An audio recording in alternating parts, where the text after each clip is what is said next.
A whole bunch of new laws go into effect tomorrow, including some changes around recreational marijuana. Channel 3 Eyewitness News reporter Mike Savino is digging through the new laws. He is joining us now from the answer desk. And Mike, what are some of the biggest changes that people need to know about?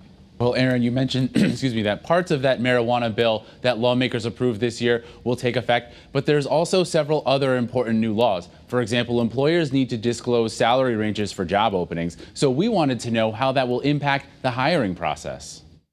Means an added complication to the whole relationship between employer and employee. Two new laws will change the hiring process starting on Friday. One prevents employers from asking applicants their date of birth. But the bigger change requires companies to provide their salary range in job postings.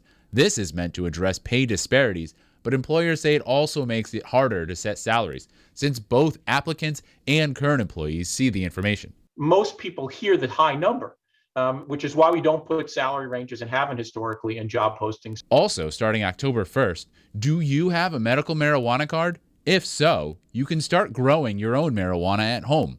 So how much can people grow? 3 adult plants and 3 seedlings.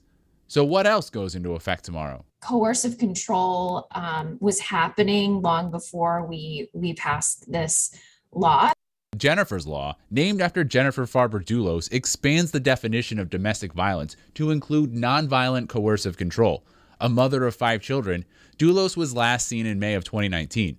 Before her disappearance, she was embattled in a bitter divorce with her husband, Fotis Dulos, that included allegations of financial manipulation and verbal abuse. So what is coercive control? The abuser establishes patterns of financial control, isolation, intimidation. There are other new laws, including a new 5-cent surcharge on all small bottles of alcohol, or NIPS. Because it's a surcharge and not a deposit, customers can't get their money back.